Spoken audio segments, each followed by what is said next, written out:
Casein, ये proteinaceous part में हमने देखे रखे।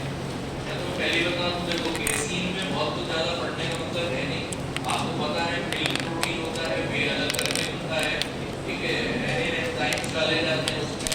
दूसरा जेलेटिन जो है आपका, वो आप कैप्सूल में पढ़ोगे, एसिड बेस क्या होता है, बेस वाला क्या होता है, कैप्सूल क्या होते हैं। तो ये जेलेटिन केसीन ये सब नहीं बताऊंगा, मैं डायरेक्ट एंजाइम स्टार्ट करा रहा हूं, तो वो चीजें रिलेटेड है। जी सर, यही चाहिए सर। सबको पता है एंजाइम्स का बेसिक नेचर किस टाइप का होता है? प्रोटीन का नेचर ये होता है protein, these are proteinous in nature।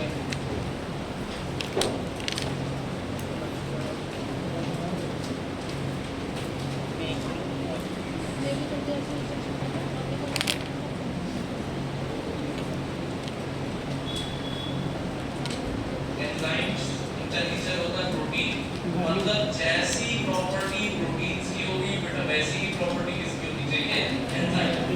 For example proteins को टेम्परेचर बिल्कुल पसंद नहीं, यानी कि जहां आपने टेम्परेचर दिया वो तुरंत डीनेचर होते हैं, यानी प्रोटीन्स को क्या बुला सकते हैं? थर्मोलेबल। अगर बेटा प्रोटीन थर्मोलेबल है मतलब एंजाइम्स की भी पहली प्रॉपर्टी क्या हो जाएगी? थर्मोलेबल। लिख दो प्रोटीन्स का नेचर थर्मोलेबल टाइप का होता है, ध्यान रखना। Enzymes are also thermolabile. Mostly जो एंजाइम्स होते हैं, आपने ये चीज सुना होगा कि वो ज्यादातर जो आपका नॉर्मल रूम टेम्परेचर होता है उसी पे आपको एक्टिव दिखाई देते हैं। सबसे अच्छी एक्टिविटी उनकी रूम टेम्परेचर पर ही निकल के आती है। और रेयर एक्सेप्शनल केस आपको मिलेंगे जो कि हाई टेम्परेचर पे काम करते हैं, ठीक है। जैसे एक एंजाइम आपने सुना होगा यूएस, या जो पहाड़ों में गर्म पानी के सोते होते हैं, हॉट वाटर पॉन्ड्स जो आपके स्प्रिंग होते हैं, उसमें एक बैक्टीरिया पाया जाता है। उस बैक्टीरिया से एक एंजाइम मिलता है, उसको भी आदत होती है हायर टेम्परेचर पे काम करने की।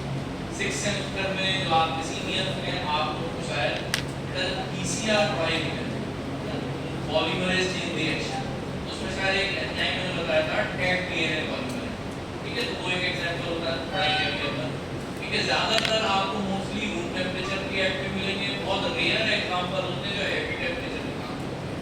दूसरा, अगर ये प्रोटीन है थर्मोलेबल है। दूसरा, प्रोटीन्स को पानी में अगर आप डिसॉल्व करते हो बेटा, ये हमेशा किस टाइप का सॉल्यूशन बनाते हैं? Colloidal solution.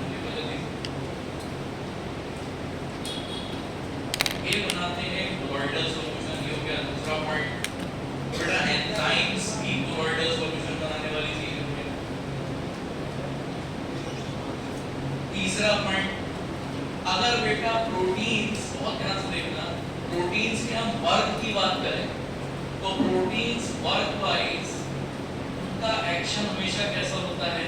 स्पेसिफिक, ठीक है। तो आपने बचपन से ये चीज पढ़ी होगी एंजाइम्स के बारे में कि ये एक सबस्ट्रेट के लिए बने हो, ये कभी भी अपने सबस्ट्रेट को छोड़ के दूसरे किसी के साथ रिएक्शन नहीं करते। इसका सबसे अच्छा एग्जांपल एंजाइम का स्पेसिफिक नेचर समझाने के लिए सबसे बढ़िया एग्जांपल मैकेनिज्म जो दिया गया था, वो दो मैकेनिज्म थे, शायद आपने सुना होगा, ताले और चाबी वाला मैकेनिज्म, यानी जैसे हर ताले के लिए एक स्पेसिफिक चाबी होती है, वैसे ही हर एंजाइम का अपना एक पर्टिकुलर सबस्ट्रेट माना जाता है।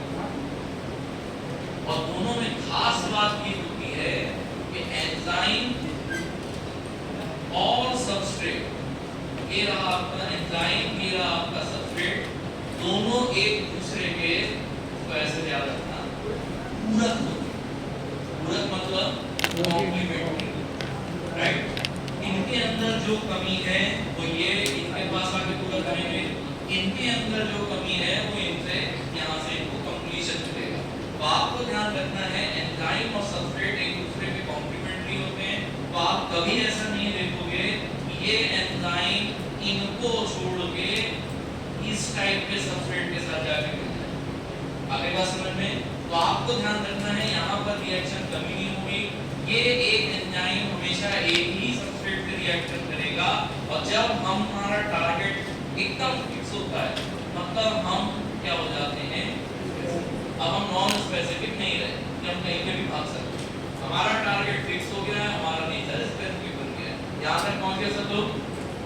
अब नेक्स्ट हेडिंग डाल लीजिए, ये भी प्रोटीन से याद कर लेना। अगर प्रोटीन का नेचर थर्मोलेबाइल, तो आपने ये भी सुना होगा बेटा, थर्मोलेबाइल का मतलब ये है कि जहां इनको टेम्परेचर मिला यानी हाई टेम्परेचर की कंडीशन आपने दी तो एट हाई टेम्परेचर ये तुरंत बर्बाद हो जाएंगे। बर्बाद होंगे मतलब इनका क्या हो जाता है बच्चे, डीनेचुरेशन। मेरा बनाते व्हाट इज डीनेचुरेशन।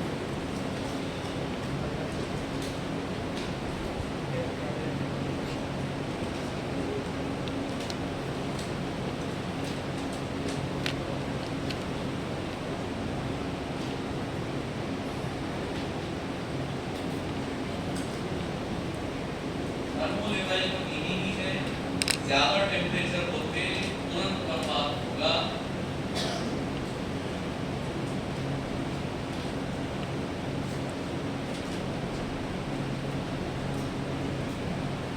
हल्का सा स्ट्रक्चर में चेंज किया, मैंने आपसे बहुत पहले भी कहा है, नहीं कहा हो तो अभी सुन लेना।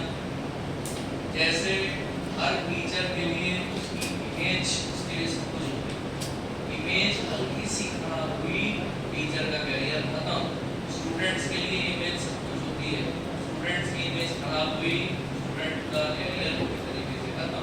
तो आपको ध्यान रखना बेटा, ठीक वैसे ही प्रोटीन के लिए उनका स्ट्रक्चर सब, आपने उनके स्ट्रक्चर में हल्का सा भी चेंज किया वो काम करना छोड़ जाएंगे, यानी अब वो डिसफंक्शनल हो जाएंगे। लिखना मत, ये डिसफंक्शनल हो जाएंगे हल्का सा भी स्ट्रक्चर में आपने चेंज किया।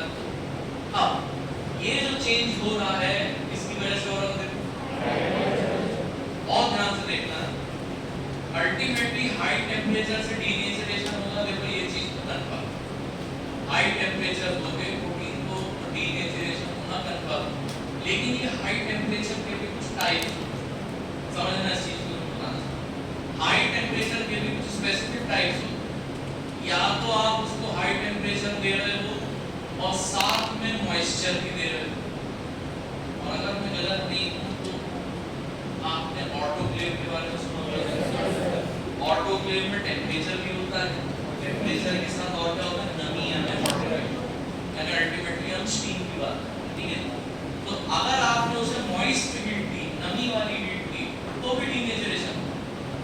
और दूसरा एक और आपने सुना होगा